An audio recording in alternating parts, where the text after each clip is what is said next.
కామారెడ్డి జిల్లా కళాకారులందరిలో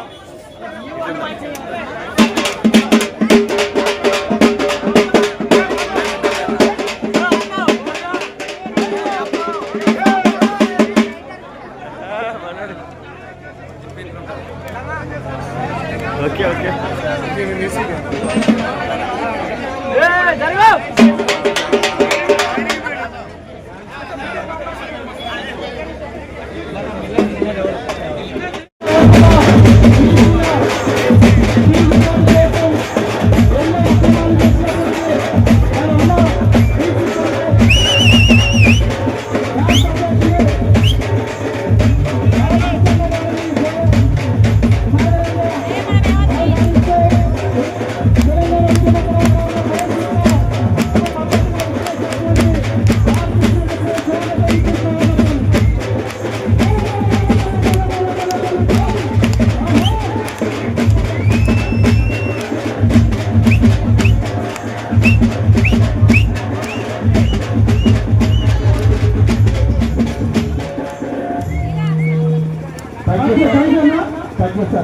దయచేసి మనందరూ కూడా ఖాళీ చేయండి. దయచేసి అందరూ కూర్చోండి.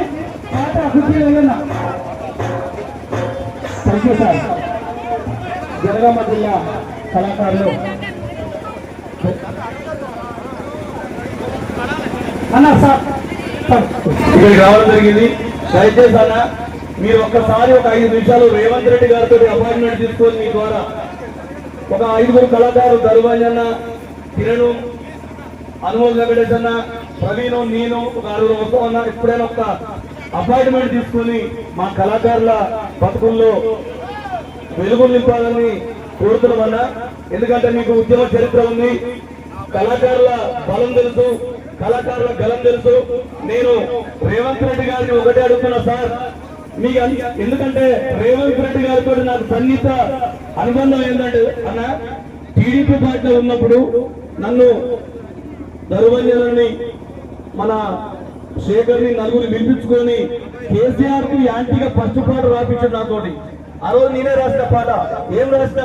అమ్మా మా తెలంగాణ మా ఆగమైతివమ్మా, తండ్రి బిడ్డ కొడుకు చేతి పంది వైతివమ్మా, అమ్మా మా తెలంగాణ మా ఆగమైతివమ్మా, తండ్రి బిడ్డ కొడుకు చేతి పంది వైతివమ్మా. అలాంటి పాటలు చాలా వచ్చినాయి. కేసీఆర్ గద్దెదింపినాం. రేవంత్ రెడ్డి గారు కూడా మీకు, ఎందుకంటే ఈ రాష్ట్రానికి పెద్ద, ఇంటికి తండ్రి ఎట్లా ఉంటాడో అందరు పిల్లలు సమానంగా చూసుకుంటాడు. ఇలా మేము కూడా తెలంగాణ కోసం పాటలు పాడినాం. చాలా మంది హైదరాబాద్ రావాలంటే 500 రూపాయలు ఛార్జీలు లేక ఇలా అప్పో సపోర్ట్ చేసుకొని కడుపు పేరు పట్టుకొని ఇంటికి వచ్చేదన్న. మేము అందుకని అడుగుతున్నాం, దగా పెద్ద గణాలకు పడవా ఇందిరమ్మ సర్కారులో కొలువు ఇయ్యవా, దగపడగలం రేవంత్ అన్ను మా పేద బతుకు చూస్తావా, రేవంత్ అన్ను మా పేద బతుకు చూస్తావా, రేవంత్ అన్ను మా పేద బతుకు చూస్తావా, రేవంత్ అన్ను మా పేద బతుకు చూస్తావా, రేవంత్ అన్ను మా పేద బతుకు చూస్తావా, రేవంత్ అన్ను మా పేద బతుకు చూస్తావా, రేవంత్ అన్ను మా పేద బతుకు చూస్తావా, రేవంత్ అన్ను మా పేద బతుకు చూస్తావా. మా పాటలతో మేము రాష్ట్రం సాధించినం, రాజ్యం సాధించినం, రాజ్యం సాధించినం. మా పాటతో కోటలు కూర్చినం, కోటలు కూర్చినం, కోటలు కూర్చినం. మా పాటతో నీకు, మా పాటతో నిన్ను కట్టెలు ఎక్కించినం. రేవంత్ అన్ను మా పేద బతుకు చూస్తావా, రేవంత్ అన్ను మా పేద మాట వింటావా, రేవంత్ అన్ను మా పేద మాట వింటావా, రేవంత్ అన్ను మా పేద మాట వింటావా. ఎందుకంటే పాటకున్న బలం ఏందో రేవంత్ రెడ్డి తెలుసు. ఇలా అందశ్రీ గారిని గౌరవించుండు, వాళ్ళ కొడుకుకు ఉద్యోగం ఇచ్చిండు. వీళ్ళు కూడా నీ అందరు తమ్ముళ్ళు, నీ ఇంటి పిల్లలు. ఈ రాష్ట్రం కోసం కష్టపడ్డాం. ఒక 1000 మంది కళాకారులకు ఉద్యోగాలు ఇస్తే నిన్ను, నీ ఫోటో ప్రతి కళాకారుని ఇంట్లో పెట్టుకుంటారు రేవంత్ అన్న. ఖచ్చితంగా మా కృష్ణన్న వచ్చాడు, ఎందుకంటే అంజి వచ్చాడు. కృష్ణన్న ఉద్యోగం గురించి తెలుసు. 2500 జీవోలు ఇప్పించి ఇలా గవర్నమెంట్ రేవంత్ రెడ్డి గారు కృష్ణన్న అంటే గౌరవం ఉంటుంది. కాబట్టి కృష్ణన్న ద్వారా ఖచ్చితంగా రేవంత్ రెడ్డి అపాయింట్మెంట్ మనకు వస్తుంది. ఖచ్చితంగా జాబులు ఇప్పించే బాధ్యత కృష్ణన్న తీసుకున్నాడు. 1000 మంది కళాకారులకు 200 కళల కన్నా, ఎందుకంటే నువ్వు 10,000 మందికి ఇల్లు ఇప్పించడు కృష్ణన్న. మన అందరికి కూడా ఇల్లు ఇప్పించే బాధ్యత కృష్ణన్న తీసుకుంటాడు ఖచ్చితంగా. ఎందుకంటే చదువుకునే రోజులలో సమాజాన్ని తెలుసుకొని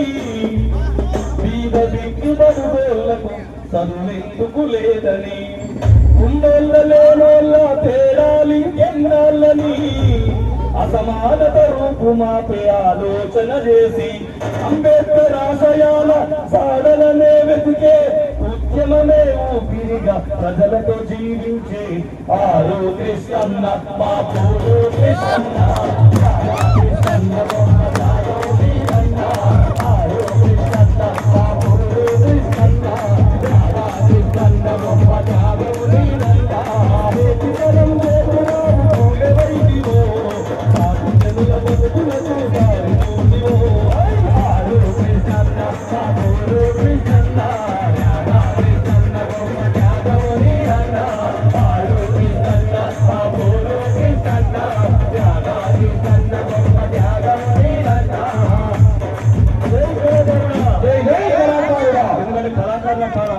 ఇక్కడ ఎవరు కూడా ఇంటి జాగాలో ఇండ్లు లేదన్నా. అంటే పొద్దున 500 రూపాయల కోసం నాకు 100 మంది ఫోన్ చేశారు, అన్న మాకు ఛార్జీలకు లేవన్నా, మేము ఎట్లా రావాలని. అలాంటి పేద భక్తుల్లో వెలుగు నింపడం కోసం సభను చేసేసి థ్యాంక్ యూ అన్న, థ్యాంక్ యూ సో మచ్ అన్న. మరి అన్న దయచేసి దండం పెట్టి చెప్తా ఉన్నాం, మీ కాలు మొక్క. ఎందుకంటే మనం పోలీసు వాళ్ళకు సహకరించాలి, మనకు మన సభకి 1000 మందికి కళాకారులకు ఉద్యోగాలు ఇవ్వాలని, ప్రతి కళాకారానికి 250 గజాల స్థలం ఇవ్వాలని ముఖ్యమంత్రితో మాట్లాడి తప్పనిసరి సక్సెస్ అయ్యేలా చేద్దామని చెప్పి మీ అందరికీ కొద్దిగా నియమాల గౌరవాలు చెప్పాలంటే రేవంత్ రెడ్డి దిగొస్తారని నేను అనుకుంటున్నాను. కఠినమైన ఉద్యమం కాదండి. కొద్దిగా కొన్ని సందర్భాల్లో ఆయన కరగదీస్తే కలుగుతాం, మనం కరగదీయాలి. మీరు పాటల ద్వారా, మీ యొక్క ప్రచార, మీ యొక్క సంస్కృతి కార్యక్రమాల ద్వారా తెలంగాణ గుండెలను, పాలకుల గుండెలను కరగదీయాలి. అదేవిధంగా పనుకున్న చైతన్యం లేనటువంటి ఎస్సీ, ఎస్టీ, బీసీ లోపల ఈ రోజు ఇంత పోరాటం పట్టుకుంటానంటే ఆ ఘనత కళాకారులకే దక్కుతుందని చెప్పి మీ అందరికీ మొన్న ఈ మధ్య బీసీ మన ఎస్సీ, ఎస్టీ రిజర్వేషన్ల మీద కోర్టు చేయిస్తే 42% రిజర్వేషన్ల మీద చేయిస్తే మీరు చేసిన ఈ ఉద్యమ స్ఫూర్తితో చైతన్యం ద్వారా ఇప్పుడే బీసీ ఉద్యమం నాయకుడు జాగ్రత్త వేదిక నుంచి రావాలని కోరుతా ఉన్నాం. మరి ఈనాటి ఉద్యమం ద్వారానే ఆ చైతన్యంతో ప్రభుత్వాలు, కోర్టులు బంధు మనం జరిపితే ఈ బంధు, ఈ చైతన్యం మీ కళాకారుల యొక్క సృష్టి అని చెప్పి ఈ తెలంగాణ ప్రజల గుండెల్లో, తెలంగాణ పోరుగడ్డ మీద ఇంత చైతన్యం వచ్చిందంటే మీ యొక్క పాటల ద్వారా, మీ యొక్క చైతన్య కార్యక్రమాల ద్వారా, మీ ఉపన్యాసాల ద్వారా, ఈ కార్యక్రమాల ద్వారా, ఈ చైతన్యం వచ్చిన తప్ప ఈ పుస్తకాల ద్వారా, సినిమాల ద్వారా ప్రపంచ చరిత్రలో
మనమే ప్రజల కొరకు పాటుపడే కళాకారులం పగలు రాత్రి వెలుగుని ప్రజల కొరకు పాటుపడే కళాకారులం పగలు రాత్రి వెలుగుని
కడుపులో వండుకున్న కూడా ఇచ్చి మరి బయటికి తీసుకొచ్చి మెప్పించి పాటతోనే మెప్పించి రాజ్యాలను మునగొడతాం, రాజ్యాలను నిర్మిస్తాం. అవునా కదా? సాయుధ పోరాటం కావచ్చు, మళ్ళీ తెలంగాణ పోరాటం కావచ్చు, ఇట్లా అనేక పోరాటాలు ఉన్నాయి. ఏ పోరాటమైనా నక్సల్ యుద్ధం కావచ్చు, కమ్యూనిస్ట్ ఉద్యమాలు కావచ్చు, భూ పోరాటాలు కావచ్చు, ప్రతి ఉద్యమంలో పాట ఉన్నది. కానీ ఆ పాట ఎందుకో పట్టు విడిపోతున్నది. ఎందుకు అంటే సిద్ధాంతం కంటే ముందు కూడా సిద్ధాంతాన్ని ఉంచినటువంటి ఆఖరి కళాకారులలో ఉన్నది కాబట్టి పాయలు పాయలుగా విడిపోయి ఎక్కడ అక్కడ బతున్నారు. ఫస్ట్ ఒక్కటి కావడం నేర్చుకుంటే మనం అనుకున్నది సాధ్యమైంది. అవకాశం వచ్చినందుకు అందరికీ హృదయపూర్వక ఆహ్లాదం తెలియజేస్తూ ముగిస్తా ఉన్నా. మొదటి నుంచి బీసీ ఉద్యమంలో పాటలు పాడుతున్నాడు. సారథుల ఉద్యమం ఏమంటే ఇవ్వరు. రామలింగం ఏం చేస్తున్నాడు? నువ్వు ఉద్యోగం ఇవ్వకపోతే రేవంత్ రెడ్డి నీ ఉద్యోగం ఇవ్వక అని చెప్పి ఆయన పాట పాడుతున్నాడు. నువ్వు నాకు ఉద్యోగం ఇవ్వకపోతే నీ ముఖ్యమంత్రి పదవి ఉడవిత్తని పాటలు పాడుతున్నాడు. మరి ఇప్పుడు రామలింగం ఒక్కడైతడా? సారథిలో ఉద్యోగాలు ఇవ్వకపోతే 1000 మంది రామలింగం అయి 1000 మంది రామలింగం తయారై బిడ్డ మీ ముఖ్యమంత్రి పదవులు, మీ మంత్రి పదవులు మేము ఉడవిస్తామని చెప్పి ఉద్యమం ఇవాళ ముందుకు వస్తున్నది. ఇవాళ ఎందుకు తెలంగాణ రాష్ట్రంలో ఎక్కడ లేని విధంగా ఒక్కసారి గుర్తుపెట్టుకోండి. భారతదేశంలోనే తెలంగాణలో పోరాడే వారసత్వం ఉంటుంది. 2 రాష్ట్రాలు ఉంటాయి భారతదేశంలో. ఎప్పుడు 2 రాష్ట్రాలు ఖాళీ ఉండయి, ముట్టి ఉండయి, టైంపాస్ కు జీవించరు. 2 రాష్ట్రాలు ఎప్పుడు పిడికిలు బిగించి తమ హక్కుల కోసం గొంతెత్తి పోరాటం చేస్తూనే ఉంటారు. ఆ 2 రాష్ట్రాలు ఏంటే, ఒక రాష్ట్రం తెలంగాణ, 2వ రాష్ట్రం పంజాబ్. ఒక రాష్ట్రం తెలంగాణ, 2వ రాష్ట్రం పంజాబ్. ఈ 2 రాష్ట్రాల్లో హక్కులకు భంగం కలిగినప్పుడు, దిక్కుమొక్కు లేనోళ్లకు అన్యాయం జరిగినప్పుడు పిడికిలి బిగించి తిరుగుబాటు చేసి హక్కులు సాధించుకునేటువంటి వారసత్వం పోరాటం ఈ తెలంగాణ గడ్డ మీద ఉంటుందని చెప్పి సందర్భంగా తెలియజేస్తున్నా. ఇవాళ సారథుల ఉద్యోగ అవకాశాలు ఏమన్నా పర్మనెంట్ ఏమన్నా పిఆర్సీ ఇస్తున్నారా? లేకపోతే ఏమన్నా గెజిటెడ్ ఆఫీసర్ ఉద్యోగం ఇచ్చి పచ్చపండిస్తున్నారా? ఏది ఇస్తలేరు. కేవలం తెలంగాణ ఉద్యమం కోసం కుటుంబాన్ని త్యాగం చేసి తెలంగాణ ఉద్యమంలో భార్య పిల్లలని ముఖం చూడకుండా ఇవాళ ఎక్కడ ధూమ్ధామైతే అక్కడ నిలబడ్డాం మనం. అది రాత్ర పగలని చూడలే. ఎక్కడ తెలంగాణ మీటింగ్ నడుస్తుందో, ఎక్కడ తెలంగాణ పోరాట సభ నడుస్తుందో, నేను అంటున్నా ఇంతవరకు తెలంగాణలో జరిగినటువంటి పోరాటం మీటింగ్లలో ఇవాళ కళాకారులు లేనటువంటి సభ ఏదన్నా ఉందా అని నేను అడుగుతున్నా. కళాకారులు లేని సభ ఏదన్నా ఉందా? తెలంగాణ ఉద్యమంలో కాదు, తెలంగాణ వచ్చిన తర్వాత కూడా అది ముఖ్యమంత్రి సభ అయినా, ఎమ్మెల్యే సభ అయినా, చివరికి సర్పంచ్ సభ అయినా అవి విజయవంతం కావాలంటే మనము ఉంటేనే విజయవంతమవుతాయి. మన కళాకారులు లేకపోతే విజయవంతం కావు అని చెప్పి ఈ సందర్భంగా తెలియజేస్తున్నా. ఇవాళ నేను అంటున్నా, సారథిలో తీసుకుంటే ఇవాళ మన మంత్రి గారు జూపల్లి కృష్ణారావు గారు మొన్న రవీంద్ర భారతిలో ఒక ఆవేదన వ్యక్తం చేసింది. ఏం ఆవేదన? తెలంగాణలో డ్రగ్స్ తీసుకునే వాళ్ళు ఎక్కువైతున్నారు, గంజాయి తాగేటోళ్ళు ఎక్కువైతున్నారు, పోరగాళ్ళు చదువుకోకుండా చెడు వాళ్ళట్లో పోతున్నారు. వెనకడికి మన తాత ముత్తాతలు 90 ఏళ్ళు 100 ఏళ్ళు బతికిరు, కానీ ఇప్పుడు 60 ఏళ్ళకే చచ్చిపోతున్నారు. ముసలోళ్ళు ఏ ఊరు చూసినా ముసలోళ్ళు ఉంటలేరు. కాబట్టి ఇది ఎట్లా అని ఒకటి అన్నాడు. రెండోది ఏమన్నాడంటే వాయు వర్షాలు పోతున్నాయి, మానవత్వం మంటగలిసిపోతున్నది. కాబట్టి మానవ విలువలను పెంచాలి, మానవత్వాన్ని పెంచాలి, వాయు వర్షాలను పెంచాలి అన్నాడు. నేను అంటున్నా, నాయకులు స్పీచ్ ఇస్తే ఇవన్నీ జరుగుతాయా? మీరే చెప్పాలి. ఒక నాయకుడు మైకు పట్టుకుని మాట్లాడితే ఇవన్నీ జరుగుతాయా? ఒక తన కళని ఎక్కువెట్టి పాట రాసి కళాకారుడు తన గొంతు ద్వారా ఆ పాటను వినిపిస్తే లక్షల మంది, కోట్లాది మంది ప్రజలు చైతన్యమైతే పాటతోటే అని చెప్పి సందర్భం గుర్తు చేస్తున్నా. నువ్వు మంచిగా బంగారం లెక్క, ఇక్కడున్న కళాకారులు మంచిగా బంగారం లెక్క బ్రహ్మాండంగా కుటుంబాన్ని వదులుకొని నువ్వు ఇచ్చేటువంటి బోడి జీతం అది ఎంత ఇస్తున్నాడు ఆ బోడి జీతం? ఆ బోడి జీతంకైనా మేము సమాజం కోసం పనిచేస్తాం, ఈ సమాజ మార్పు కోసం పనిచేస్తున్నామని చెప్పి మన కళాకారులు వస్తే రాష్ట్ర ప్రభుత్వం ఏం చేయాలి? గుండెలకు కత్తుకోవాలి, కళాకారులని గుండెలకు కత్తుకోవాలి. నా తెలంగాణ బాగుపడాలంటే, నా తెలంగాణలో మానవ విలువలు పెరగాలంటే, నా తెలంగాణలో ఆరోగ్యవంతమైన తెలంగాణ కావాలంటే, జ్ఞానవంతమైన తెలంగాణ కావాలంటే, సామాజిక తెలంగాణ కావాలంటే, మనిషిని ప్రేమించి మనిషిని గౌరవించే తెలంగాణ కావాలంటే ఈ కళాకారులు వీళ్ళతో కాదు, రానటువంటి కళాకారులు నేనే కనుక రేపు ముఖ్యమంత్రి అయితే 1000 కాదు 10,000 మంది కళాకారులు ఉంటే వెంటనే ₹1,00,000 జీతం ఇచ్చి గౌరవంగా కూర్చోబెట్టవా అని అడుగుతాం. ఎందుకంటే ఇంత మంచి పాటలు రాసేవాళ్ళు ప్రపంచ చరిత్రలో, ప్రపంచ విప్లవాల్లో, ప్రపంచ చరిత్రలో పాటలేందే ప్రపంచం లేదు. ఏ ప్రపంచంలో ఏ దేశమైనా ఇట్లా ఉండరు. అందరూ చట్టసభలు ఉంటారు, సర్పంచులు అవుతారు, ఎంపీలు అవుతారు, జడ్పీలు అవుతారు, ఎమ్మెల్యేలు అవుతారు, మంత్రులు అవుతారు. ఇప్పుడు చూడండి, సమయం లేదు కాబట్టి నేను చెప్తున్నా, ఎంతో చెప్పాలని ఉంది. ఇప్పుడు చూడండి అసెంబ్లీలో ఎవరున్నారు? అసెంబ్లీలో యూట్యూబ్ కొట్టి చూడండి, అసెంబ్లీ చేస్తా ఉన్నాడు. అంతేకాకుండా వాటితో పాటు మొన్న మధ్యనే ఉద్యమకారుల సభ అని ఒకటి సూర్యాపేటలో జరిగినప్పుడు అరుణోదయ సాంస్కృతిక సమాఖ్య నుండి మేమంతా కూడా మా సంఘం నుంచి మేము అందులో పాల్గొని కొన్ని డిమాండ్లు కూడా అక్కడ పెట్టడం అనేటువంటిది జరిగింది. వాటితో పాటు ఎందుకంటే మనం కేవలం మన సమస్యలే కాకుండా ప్రజల సమస్యల్ని కూడా పరిష్కరించుకోవాల్సినటువంటి బాధ్యత మన మీద కూడా ఉంది. కాబట్టి ప్రజల డిమాండ్లను కూడా కొన్నిటిని వాటిలో మీ పెట్టినటువంటి 7 డిమాండ్లతో చేర్చాల్సినటువంటి బాధ్యత మన అందరి మీద ఉందని తమ్ముడు దరు అంజన్ గారికి కూడా తెలియజేస్తున్నా. ఎందుకంటే ఈ ప్రోగ్రాం పెడుతున్నామని చెప్పినప్పటి నుంచి దరు అంజన్న నాకు 2 రోజులకు ఒకసారి ఫోన్ చేస్తూనే ఉన్నాడు. ఈ ప్రోగ్రాంలో మనం అందరం కలిసి పాల్గొనాల్సినటువంటి అవసరం ఉందని చెప్పేసి, అందుకే ఒకటి ఒకే పడి ఒకే చదువు చేసుకోవాలి. 2 ప్రభుత్వమే వైద్య సేవలన్నింటినీ అందించుటకు హాస్పిటళ్లను, వైద్య కళాశాలలన్నింటినీ ఒకే గొడుగు కిందికి తేవాలి.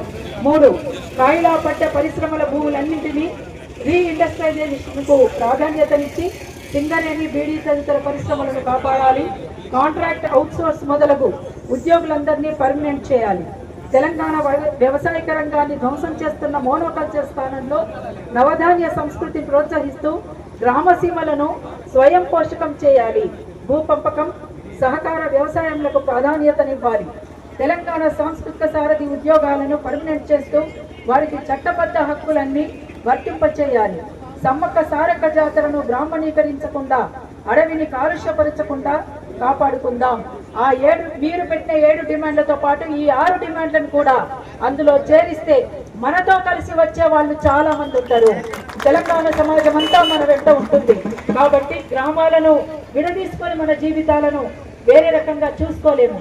కాబట్టి గ్రామాలతో ఉన్నటువంటి అనుబంధమే మన జీవితం. మన అస్తిత్వాన్ని కోల్పోకుండా ఖచ్చితంగా మనమంతా ఇవన్నిటి కోసం తప్పనిసరిగా పోరాటం చేయాల్సిందే.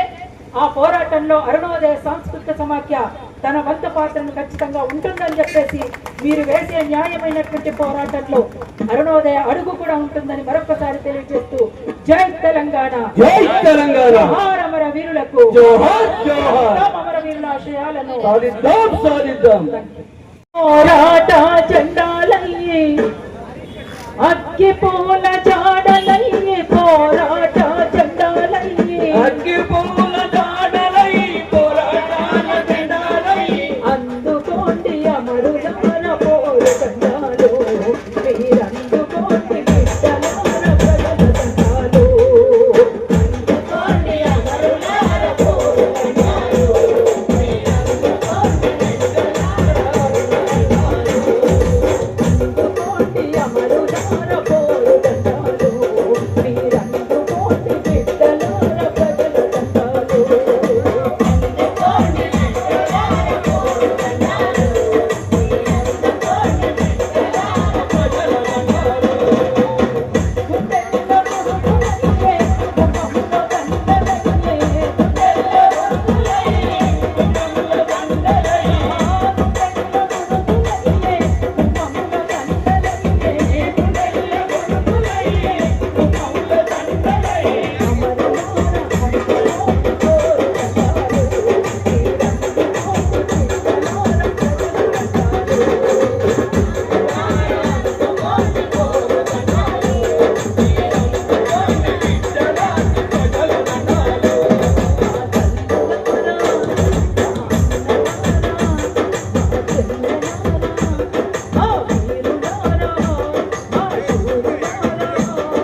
సాంస్కృతిక సారథి చైర్మన్ గా ఉన్నటువంటి రసమై బాలకిషన్ అన్నటువంటి ఒక వ్యక్తి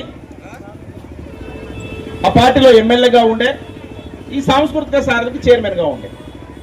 నియామకాలు జరుగుతున్నటువంటి టైంలో ఎన్నో రకాల అవకతవకలకు పాల్పడి, ఎన్నో కుట్రల కుతంత్రాలకు పాల్పడి, నిజమైన ఉద్యమం చేసిన ఉద్యమ కవులు కళాకారులను పక్కన పెట్టి తనకు జోకినోళ్లకు, తన సంచులు జోకినోళ్లకు ఉద్యోగాలు ఇచ్చుకునే పరిస్థితి కొంతమంది కనబడ్డది మనం చూసే ఉన్నాం. చాలా సార్లు మనం ప్రశ్నించుకుంటూ వచ్చినాం దాన్ని. రసమై బాలకిషన్ సారథిలో అక్రమంగా కొంతమందిని, ఇవి అట్లనే ఉంది వెంకటేశ్వర పరిస్థితి కూడా. అప్పుడు మేము యూనివర్సిటీ విద్యార్థి ఉద్యమంగా మేము రసమై బాలకిషన్ చేస్తున్నటువంటి అరాచకాలని ప్రశ్నిస్తున్న టైంలో వెంకటేశ్వర కూడా కౌలు కళాకారులకు అన్యాయం జరిగింది, రసమై బాలకిషన్ అని చెప్పేసి తను కూడా మాట్లాడడం జరిగింది కౌలు కళాకారుల తరఫున. ఎన్నోసార్లు రసమై బాలకిషన్ తనను బెదిరించుడు, తనను ఎక్కువ రక్క వేస్తే మంచిగా ఉండదని చెప్పుడు, ఇట్లా రకరకాల బెదిరింపులకు కూడా పాల్పడ్డాడు.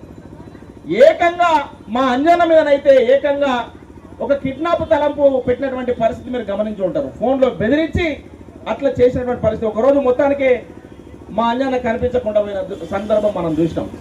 ఇది గత ప్రభుత్వంలో జరిగినటువంటి పరిస్థితి. మిత్రులారా, ప్రభుత్వం మారాలని చెప్పేసి ఇక్కడ ఉన్నటువంటి కౌలు కళాకారులు ఎంతో మంది పాటలు పాడి ప్రజల్లోకి వెళ్ళి మన వాయిస్ను వినిపించినాం. ప్రభుత్వం మారింది, ప్రభుత్వం మారింది, మనకు మంచి రోజులు వచ్చినాయని చెప్పేసి మనం అందరం కూడా భావిస్తా ఉన్నాం.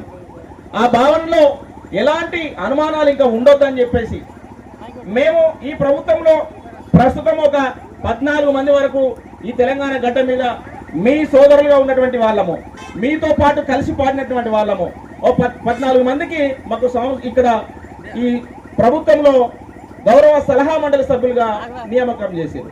మా బాధ్యత కూడా మేము మర్చిపోలేము. మా బాధ్యత కూడా నెరవేర్చడానికి ఇక్కడ ఏపూరి సోమన్న, మా దరువు అంజన్న, ఇలా ఎంతో మంది, ఇంకా అంతటపు నాగరాజు, ఎంతో మంది ఇంకా దీంట్లో ఈ సలహా మండలి సభ్యులుగా ఉన్నాం. ఇలా మమ్మల్ని అడిగినప్పుడు కూడా మేము ప్రభుత్వానికి చెప్తున్నాం, చాలా మంది నిజమైన ఉద్యమ కళాకారులకు ఉద్యోగాలు రాలేవు, వాళ్ళు ఏజ్ బార్ అయిపోతున్నారు, కొంతమంది వృద్ధులు అయిపోయినారు, వాళ్ళకు ఎట్టి పరిస్థితుల్లో చేయాలని చెప్పేసి గౌరవ ముఖ్యమంత్రి రేవంత్ రెడ్డి గారికి, అలాగే సాంస్కృతిక శాఖ మంత్రి వారైనటువంటి జూపల్లి కృష్ణారావు గారికి విన్నవిస్తూనే ఉన్నాము. ఎప్పుడు కలిసినా కూడా మేము చెప్తూనే ఉన్నాం. అయితే మా చెప్పడానికి మీరు చేస్తున్న ఈ ధర్నా, ఈ దీక్ష కూడా, ఈ ఇంద్రపార్క్ దగ్గర చేస్తున్నటువంటి దీక్ష కూడా మా గొంతులకు మరింత బలాన్ని ఇచ్చేదిగా ఉందని చెప్పేసి నేను భావిస్తా ఉన్నాను. ఎందుకంటే కొట్లాడకుంటే ఏది రాదు. ఇంట్లో కూడా అవ్వ, మన అమ్మ అన్నం అడగకపోతే అన్నం కూడా పెట్టదంటారు, సామెత ఉంది కదా. అట్లనే ఈ ప్రభుత్వంలో కూడా ఇలా చాలా మంది చాలా రకాల పొజిషన్లు ఉన్నారంటే ఈ కౌలు కళాకారులు గజ్జగట్టి పాడకపోతే వాళ్ళు పొజిషన్లు లేరు. చాలా మంది ఎమ్మెల్యేలు అయ్యారంటే ఈ కౌలు కళాకారులు గజ్జగట్టి పాడకపోతే, ప్రచారం చేయకపోతే వాళ్ళు ఎమ్మెల్యేలుగా లేరు. ఇలా అసెంబ్లీలో కూర్చున్న వాళ్ళు చాలా మంది కూడా గుండెల మీద చేసుకుంటే వాళ్ళకి అర్థమవుతుంది, అయ్యో ఈ కౌలు కళాకారులు పాడితే నాకు ఓట్లేయమని చెప్పితే నేను గెలిచి అసెంబ్లీలో కూర్చున్నా అని చెప్పేసి వాళ్ళు కూడా కొంతమంది ఆత్మహత్య చేసుకోవాలి. అయినా కొంతమంది మాత్రము అసెంబ్లీలో ఉన్నటువంటి వాళ్ళు మానవతా దృక్పథంతో కౌలు కళాకారుల వైపు మాట్లాడే వాళ్ళు ఉన్నారు. మొన్ననే ప్రభుత్వంలో పార్టీ కాకపోయినా కూడా ఒక ప్రతిపక్ష పార్టీ అయినప్పటికీ కూడా మేము ఆదిలాబాద్ వెళ్ళినప్పుడు, కాగజ్ నగర్ వెళ్ళినప్పుడు తమ్ముడు సంతోష్ ఇక్కడ ఉన్నాడు. డోంగ్రీ సంతోష్ ఒక పెద్ద కార్యక్రమం పెట్టింది అక్కడ జనవరి 1 రోజు. ఆ కార్యక్రమానికి మేము వెళ్ళాం. అక్కడ పాల్వాయి హరీష్ అన్న గారు స్థానిక ఎమ్మెల్యేగా అక్కడికి రావడం జరిగింది. ఆ వేదిక నుంచి కూడా మేము ఆ రోజు మాట్లాడడం జరిగింది. సందర్భము అదే, ఇమ్మీడియట్లీ నెక్స్ట్ డేనే అసెంబ్లీ జరగడము, ఆ అసెంబ్లీలో కళాకారులకు సంబంధించినటువంటి ప్రస్తావన డిస్కషన్కి రావడము ఒక మంచి పరిణామంగా భావిస్తూ ముఖ్యమంత్రి గౌరవనీయులు రేవంత్ రెడ్డి గారికి కౌలు కళాకారుల పట్ల ఒక చిత్తశుద్ధి ఉంది అని చెప్పేసి నేను గుర్తు చేస్తా ఉన్నాను. ఎందుకంటే మీకు తెలియదు నేను రేవంత్ రెడ్డి గారితో సన్నిహితంగా ఉన్న టైంలో రసమై బాలకిషన్ ప్రస్తుత ముఖ్యమంత్రి రేవంత్ రెడ్డి గారిని అడ్డగోలు మాటలు తిట్టినప్పుడు నేను అన్నవాడు గన్నిగానం మాట్లాంటాడు రసమై బాలకిషన్ అన్న. మనం ఏందన్నానంటే అప్పుడు ప్రస్తుత ముఖ్యమంత్రి గారు చెప్పిండు, ఒక్కసారి రసమై బాలకిషన్ గుండె చేసుకొని అడుగు, మనం గుర్తు చేసుకోమను, ధూమ్ధామ్కు కొట్టించిన ఫస్ట్ పోస్టర్ మీద ఆ ప్రచురణకర్త రేవంత్ రెడ్డి అనే ఉంటారని చెప్పేసి గుర్తు చేసుకోమని చెప్పాడు. అంటే కౌలు కళాకారుల పాత్ర పట్ల ప్రస్తుత ముఖ్యమంత్రి గారికి ఒక గౌరవనీయమైన భావన ఉంది. కాబట్టి దయచేసి మనము ఇలాంటి కార్యక్రమాలు, మన ఆఖరి బాధను విన్నవిస్తూనే సలహా మండలి సభ్యులుగా ఉన్నటువంటి వాళ్ళుగా మేము మీ అందరి సోదరులుగా ముఖ్యమంత్రి గౌరవనీయులు రేవంత్ రెడ్డి గారి దృష్టికి, అలాగే మన శాఖ మంత్రులైనటువంటి మీకు తెలుసు జూపల్లి కృష్ణారావు గారు అయితే ఒక సొంత తండ్రి లాగానే మనం ఎప్పుడు అయినా కూడా రండి బిడ్డ ఏం కావాలని చెప్పేసి అడుగుతాడు. అంత మంచి మంత్రి మన సాంస్కృతిక శాఖ మంత్రి ఉన్నారు కాబట్టి మనం ఖచ్చితంగా ఈ సమస్యను సాధించుకుంటాం. 100% మొన్న అసెంబ్లీలో చర్చకు వచ్చిందంటే మన పట్ల సానుకూలమైనటువంటి దృక్పథంతో ప్రభుత్వం ఉందని చెప్పేసి మనం గమనించాలని చెప్పేసి తెలియజేస్తూ ఈ ఐక్యతను ఇట్లనే కొనసాగించాలి. ఈ ఐక్యతను ఇట్లనే కొనసాగిస్తూ మనము ఏవైతే 7 డిమాండ్లు పెట్టుకున్నామో ఆ 7 డిమాండ్లు కూడా సాధించుకునే వరకు మనకు ఈ మా సలహా మండలి సభ్యులకు కూడా చైర్మన్ గా ప్రొఫెసర్ కోదండరామ్ గారు చైర్మన్ ఉన్నారు.